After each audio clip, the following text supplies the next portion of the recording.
सुख दुःखाची ऊन सावली घराघराची आहे कहाणी हवे हवे से सुख वाटे हवे हवे से सुख वाटे नको नको से दुख वाटे नको नको से दुख वाटे सुख दुःखाची ऊन सावली घराघराची आहे कहाणी ऊन सावली ऊन सावली. विद्या, एक विचारू? अगं विचारतेस काय? बोल ना. खूप दिवसात भेटली नाहीस ग तू. 4-6 दिवसासाठी इथे येशील? खूप आठवण येते ग तुझी. मला पण खूप यावंसं वाटतंय ग. एक दिवस मी तुला मिळवणार आहे. विक्रम, हे ओरडू नकोस. अगं माझं नाव तुझ्या तोंडून तुझ्या नवऱ्यानं ऐकलं तर तुला घराबाहेर हाकलेल तो. आमच्या बाळाला भूक लागलेली, दुधाची बॉटल पाहिली आणि बाळ शांत झालं. हा स्वेटर मला लवकर पूर्ण करायचा आहे. उद्याच मी त्याला स्वेटर घालणार. मला बघायचंय हा स्वेटर घालून लब्बाड कसा दिसतोय ते. आणि हो, माझ्या कपाटामध्ये 2 खेळणी ठेवली, ती पण घेऊन जा त्याच्यासाठी. कोणा करता? तुझ्या नातवा करता? तुमच्या नाही? अर्थातच. मग असं म्हणा ना. अगं का मला छळतेस? ते दिवस गेले आता. मग तू म्हणजे ना. आता मला काय झालं? सुनीता, दिस इज टू मच. अहो, क्षमा करण्यासारखा दुसरा धर्म नाही. आणि हे तू मला शिकवणार? नाही, तुम्ही शिकवलेलं सांगते मी तुम्हाला. अहो, तुम्हाला एक सांगू का? नातवाची आठवण आली ना की इतका आनंद होतो. म्हणून सांगू, सगळं जगच विसरायला होतं. आपलं बालपण पुन्हा सुरू झालंय. हो की नाही? हो.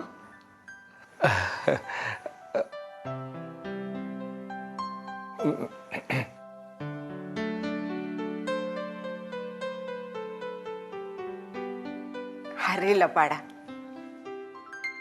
आता तू आलायस ना, आता सगळं व्यवस्थित होईल. अरे तुझे आजोबा आणि तुझे बाबा दोघे एका स्वभावाचे, पण तू त्यांच्यासारखं व्हायचं नाही हा, सांगून ठेवते.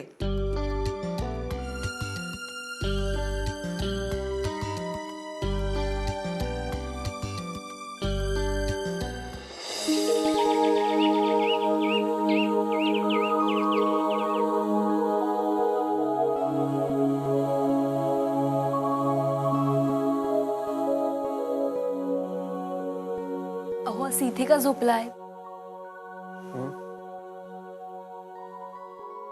आतमध्ये खूप कंटाळा आला होता.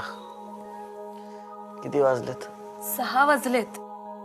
बरं, खूप ठणकतंय का अजून? हा, जरा दुखतोय हात. बरं, कोणी आलं होतं का? हो, डॉक्टर आले होते आणि मामाही आले होते. डॉक्टरांनी औषधं समजावून सांगितली आणि मामांशी बोलून गेले ते. कोणाचा फोन? नाही, तुमचा फोन बाबांकडे. कोणाचा जरी फोन आला तरी ते रिसीव्ह करतात. बरं, तुम्हाला काही खायला आणू का? नाही, नको. मला भूक लागली की सांगेन मी. बरं, मामा काय म्हणत होता? काय नाही, सगळं ठीक आहेत म्हणाले. ते फॅक्टरीमध्ये काय चाललं असेल ना. हे बघा, तुम्ही फॅक्टरीचा विषय आता अजिबात काढू नका. आज जाऊन पडा बघू, नाहीतर मी आईने आवाज देईन ना. हो ग बाई, पडतो आतमध्ये. चला उठा मग. किती त्रास देतेस तू पण. ऐक हळू. चला.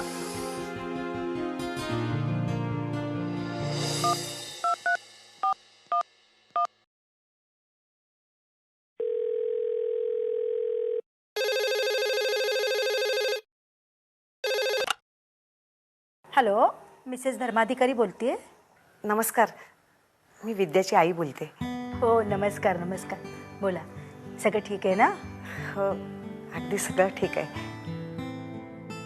जावई बापूंची चौकशी करायची होती. नाही म्हणजे मध्यंतरीच्या काळात जे काही घडलं त्याबद्दल. तुम्हाला कोणी सांगितलं?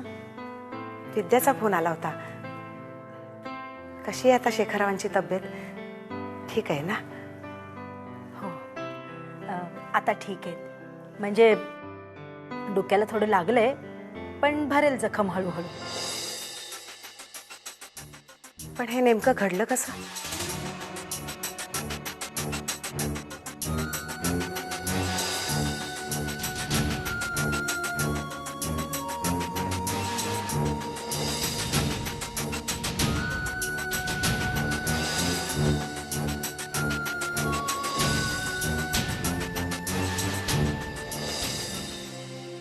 शेवटी काय, जेवढा व्याप मोठा तेवढी संकट मोठी.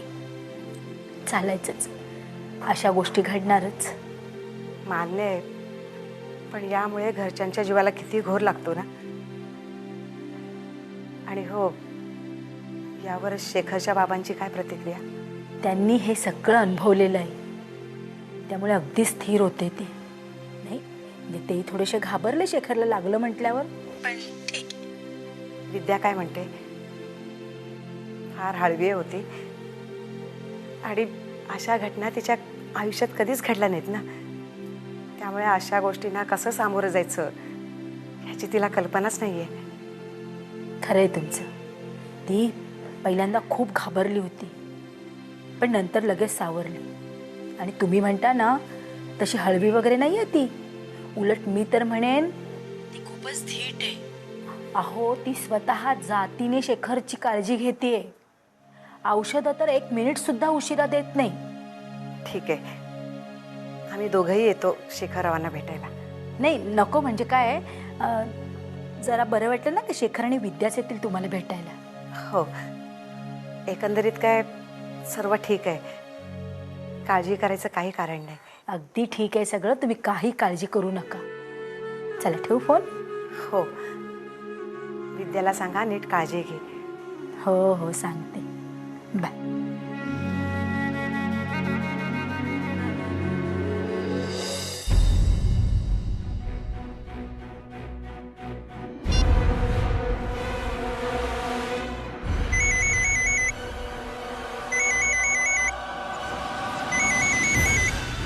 विद्या, मी तुझ्याच फोनची वाट बघत होतो.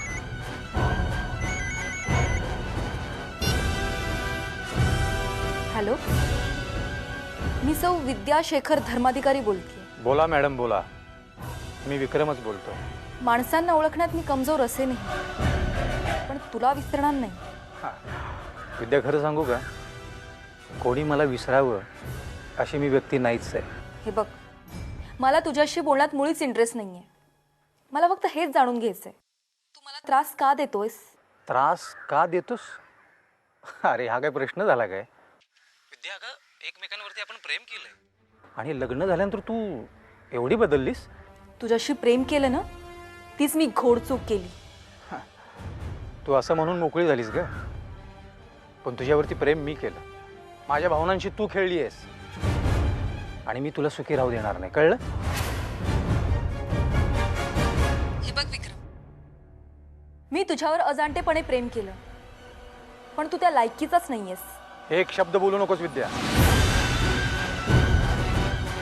तू काय माझी लायकी काढतेस ग? तुझी लायकी काय आहे, बोल ना. ते माझं मी ठरवून घेईन, पण तू का लागलायस माझ्या मागे? माझा सुखाचा संसार बघवत नाही का तुला? तुझा सुखाचा संसार? अरे वा, माझं स्वप्न मोडून तू दुसऱ्या कोणाशी संसार करणार आणि मी ते होऊ देणार? शक्यच नाही.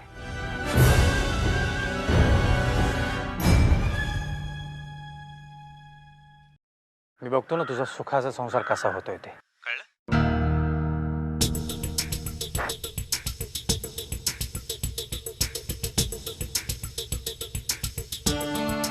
मग काही झालं तरी संप मागे घ्यायचा नाही. हा, आपण आपल्या शब्दावर ठाम राहायला पाहिजे. बघ, सगळं तुमच्या म्हणण्याप्रमाणेच होईल. हा, सगळ्या कामगारांना पण सांगून ठेव. हो. नमस्कार. नमस्कार. तुम्ही सावंत ना? हो.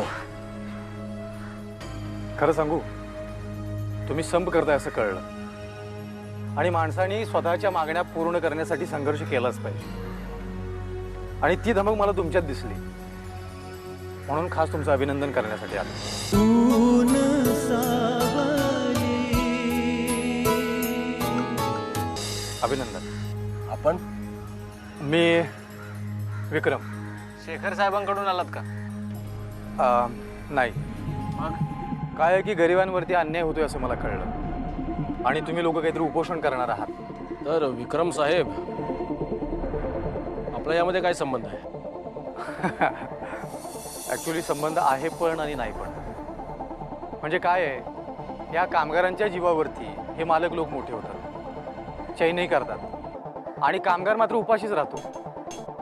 म्हणून म्हटलं की मी तुम्हाला पाठीमध्ये यायला आलोय. सावंत साहेब, हा संप असाच चालू राहू दे. या संपाला जो काही खर्च येईल ना तुम्ही देईल, काळजी नका करू. पण हा संप थांबता कामा नये. बघा, विचार करा. मी वाटल्यास पुन्हा तुम्हाला भेटेल. तुम्हा सगळ्यांचं पुन्हा एक वेळ अभिनंदन.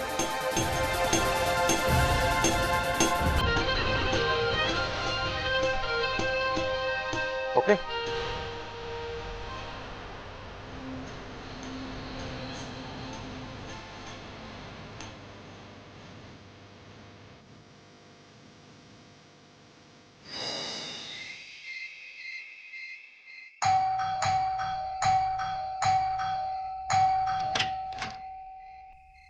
बाळाला आणलंस? तू नाही आणलंस? सारंग, मी तुला आणायला सांगितलं होतं. सॉरी, ऑफिसमध्ये मीटिंग होती आणि बॉसने खुश होऊन पार्टी दिली म्हणून यायला उशीर झाला. मला वाटलं की तू आणलं असशील बाळाला म्हणून मी सरळ घरी निघून आलो. ठीक आहे, मी जाऊन येतो. त्याची गरज नाहीये. मी आणलंय बाळाला. बरं झालं. काय बरं झालं? मी पाळणा घराकडून आले म्हणून मला कळलं. तुला माहितीये किती रडत होता तो? पण आणलंस ना आता, बस. किती बोलणार आहेस तू? एकतर पिऊन आलायस, वर भात झालं बोलतोयस. हे बघ, माझं पिणं काढायची अजिबात गरज नाहीये. मी तुला आधीच सांगितलेलं की असले प्रॉब्लेम्स येणार म्हणून. नेहा, आयुष्यात खेळ नाहीये. ऐक माझं, नोकरी सोड आणि घरी बस. सारंग,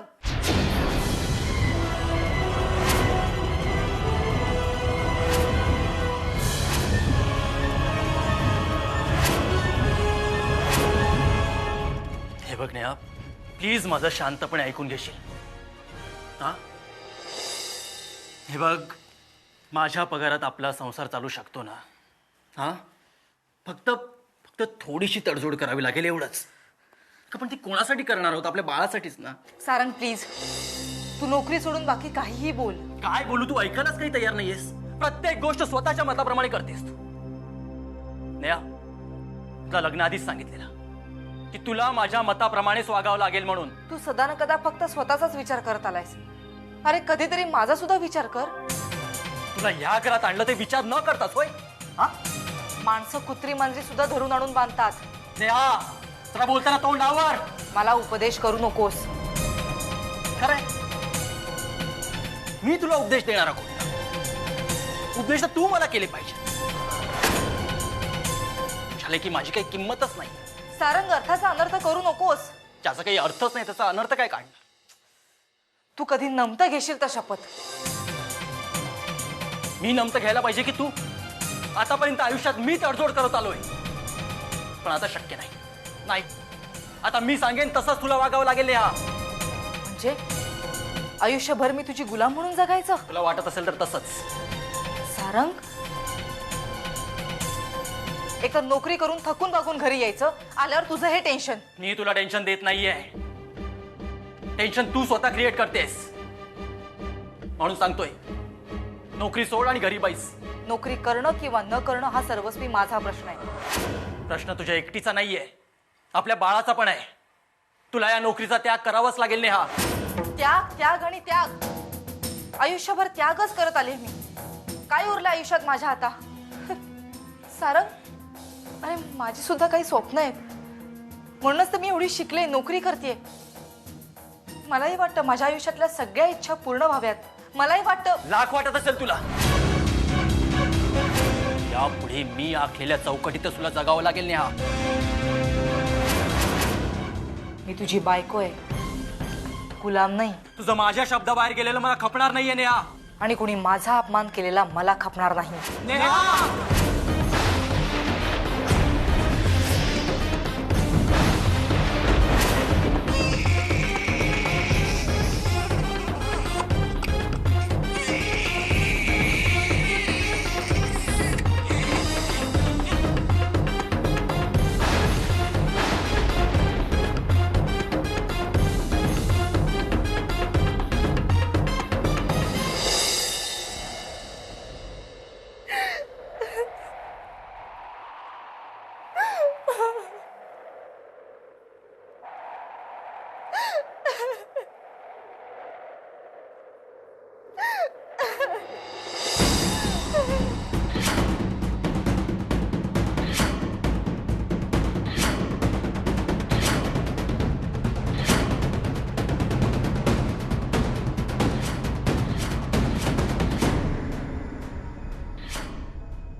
ऊन सावली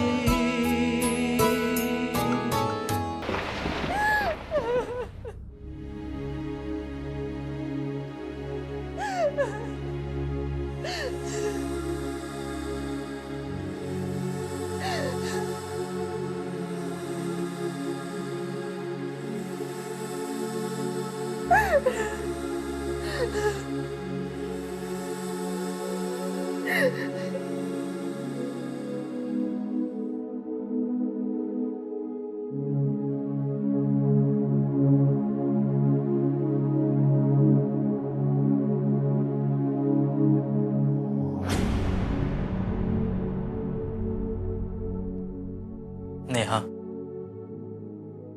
जे शब्द बोलू शकलो नाही ते या छोट्याशा पत्रातून मला आज असं जाणवलं. आपण दोघे एकत्र संसार करण्यास असमर्थ आहोत.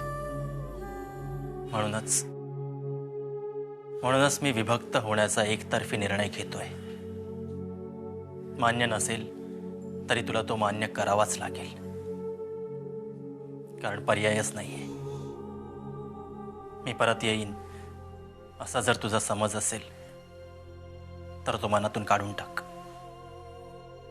मी माझ्या निर्णयाविरुद्ध ढासळणार नाही. एकदा ढासळलो केवळ भावनेच्या ओघात जाऊन, किंबहुना तुझ्यावर प्रेम असलेल्या कारणाने समज. तो ढासळलेला निर्णय म्हणजे मोहकचा जन्म. मुळातच तुझे माझे विचार भिन्न आहेत. आपण दोघंही अशा दोन ध्रुवांवर आहोत ज्यांची सांगड घालणं निव्वळ अशक्यच. कारणाने आजपासून तू तुझी स्वतंत्र आहेस आणि मी माझा. प्रश्न आहे मोहकचा. त्याचा व्यवस्थित सांभाळ कर. तुला शक्य नसल्यास मी त्याचा सांभाळ करेन. माझ्या तुटपुंच्या पगारात यथाशक्य प्रयत्न करेन. आणि तुला तुझा वेगळा संसार थाटायचा असेल तर माझी ना नाही. तुला घटस्फोट हवा असेल तरीही माझी हरकत नाही. हा निर्णय कठोरपणाने घेतोय. पूर्ण जाणीव आहे. दुःखही होतंय मला, पण विभक्त होण्यातच सुख आहे. मोहक जेव्हा मोठा होईल तेव्हा त्याला एवढंच सांगशील की यशाच्या आकाशात गरुड हो, जेव्हा तू उंच भरारी घेत असशील तेव्हा पृथ्वीवर 2 डोळे जग विसरून पाहत असतील. ते 2 डोळे त्याच्या बाबांचे असतील.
सारंग नेहाला सोडून गेलाय. काय? हो, ते दोघं जण बाळाला पाळणाघरातून आणायला विसरले. त्याच्यावरून त्या दोघांमध्ये खूप भांडण झालं आणि ते भांडण इतकं विकोपाला गेलं की सारंग घर सोडून निघून गेला. हे काय कारण आहे? तुझ्यावर विश्वास ठेवून मी घर सोडून आले, आज तूच मला सोडून गेलास,